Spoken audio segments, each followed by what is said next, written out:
Welcome to the Amherst Central School District 2018-19 budget hearing presentation. This information was shared with the public on May 1st, 2018. During this presentation, we will review the progress of our strategic plan, our proposed revenue and expenditure budgets for the 2018-19 school year, our projected tax rate, information related to a contingency budget, and finally, the questions we will ask of our taxpayers on vote day, Tuesday, May 15th. Every budget, every initiative, every decision starts with the same question. Does it support our mission to prepare our students to excel? This is a perfect time to remind ourselves of our district mission as we set our goals and the financial structure to meet those goals for the upcoming school year. We do that through implementation of our strategic plan. We do that through careful review of academic and extracurricular initiatives, and we do that through consideration of our community and taxpayers. Amherst Central School District Strategic Plan, Year 1 in Review. The implementation of Year 1 of our 5-year strategic plan resulted in much success surrounding our 3 priorities: learning and achievement, student life, and Amherst pride. We look forward to building on those successes moving forward.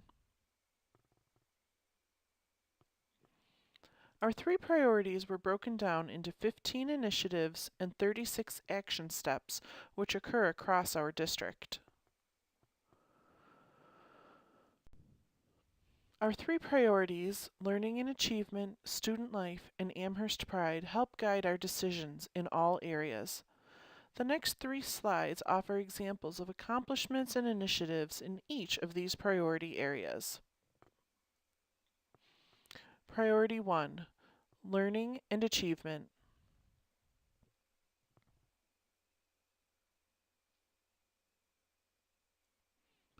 Priority 2, student life.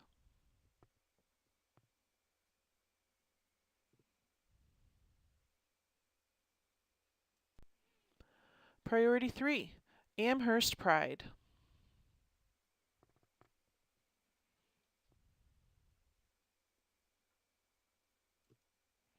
Now let's take a look at our proposed budget for the 2018-19 school year. Our proposed revenue budget starts with a tax cap compliant tax levy increase of 2.54%. We budgeted state aid as stated by the New York State Legislature on March 31st. In addition, we increased our BOCES state aid $200,000 as we have planned an aidable year-end technology purchase in this fiscal year, which will result in an increased aid earned next year. Our miscellaneous revenues are projected to increase about 7%, mostly due to increases in interest earned from our banks and projected increases in Medicaid reimbursements.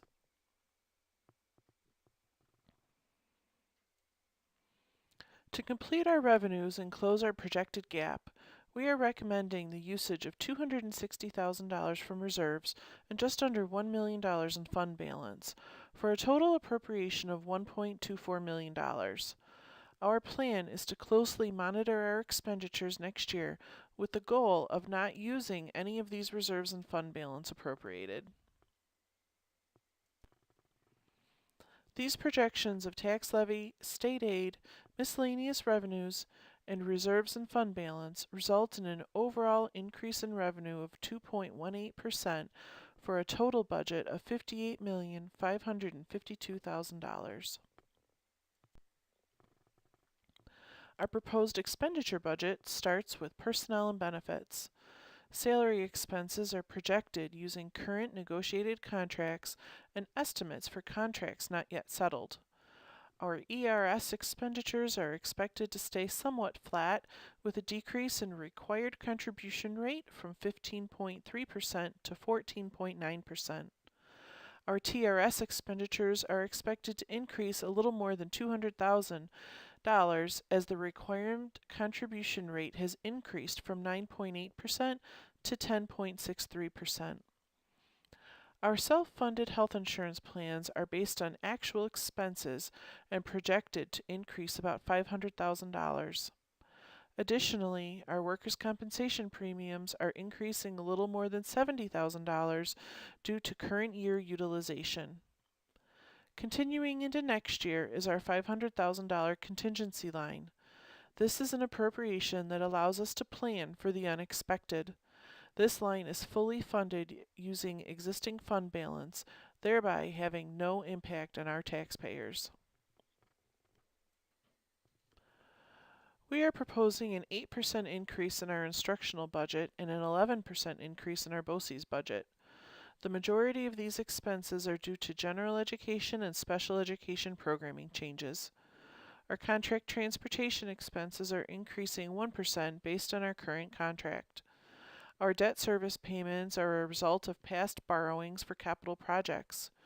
Due to favorable interest rates and Amherst Central's high bond rating, we will see a decrease in our debt service payments by applying premiums earned to the next year's interest payments.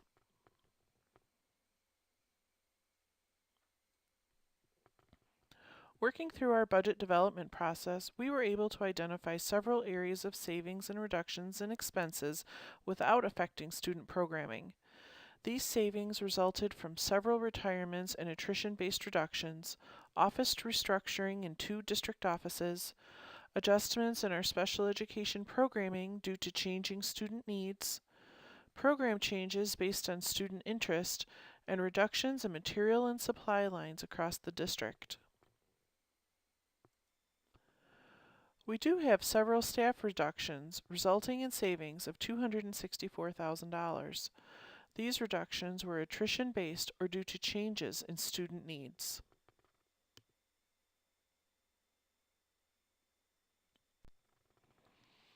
Overall, these projections and savings result in an expenditure budget of $58,552,000, which is an increase of $1.25 million or 2.18%, matching our revenue projections.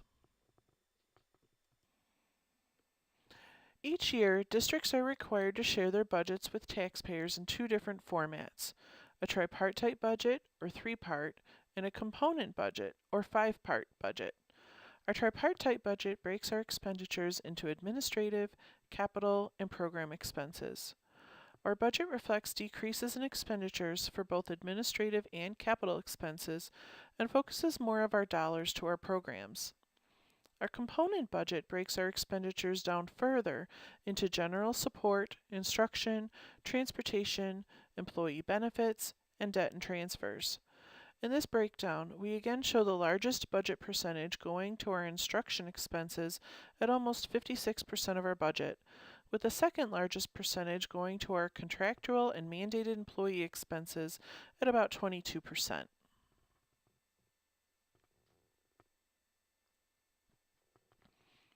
Our proposed 2018-19 budget also includes the continuation of our annual capital outlay project. Each year, districts are able to complete a small capital outlay project not exceeding $100,000 and receiving building aid the following year. Our 2018-19 project is the repair and replacement of the glass curtain wall system and doors at the middle school district office entrance.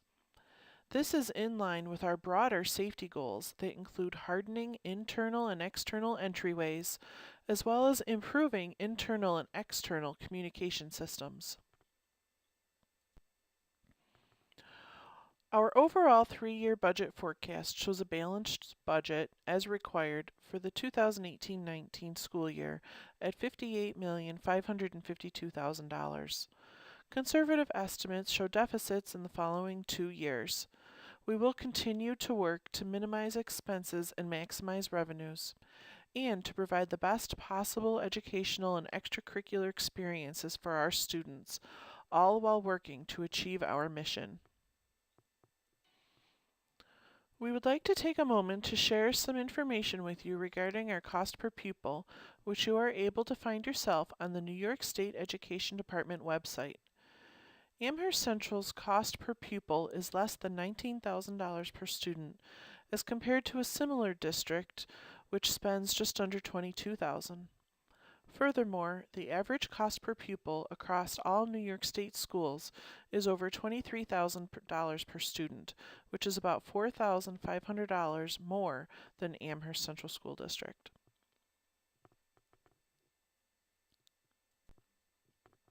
So, how does all of this affect our taxpayers?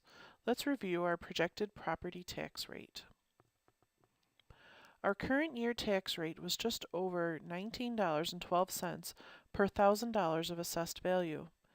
Using our proposed tax levy of $35.8 million and estimated assessed values from the Town of Amherst assessor, we are projecting a tax rate increase of less than 46 cents per thousand, or 2.4%, which is about $19.58 per $1,000 of assessed value.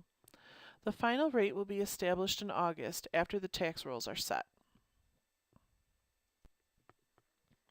Another requirement of districts during the budget development process is to share with taxpayers what a contingent budget would look like in the event a proposed budget does not pass.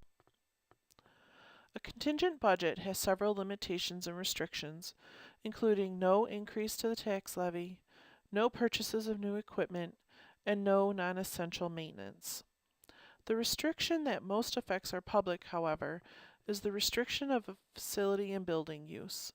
Currently, groups are able to use our facilities at reduced rates, sometimes at no cost. In the event of a contingent budget, that can no longer happen. A contingent budget will result in an increase in expenditures of 1.4%.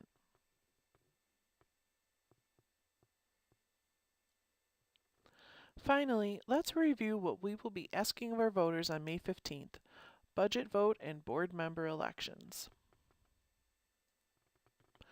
Voters will be asked to cast their votes on two topics. Proposition 1 is our proposed budget of $58,552,000, and 3 votes for 3 open seats on our Board of Education. We have 3 candidates interested in filling those seats: incumbent and current Board Vice President Jean Ernst, newcomer Lynn Arrington, and incumbent and current Board President Paul Steinley.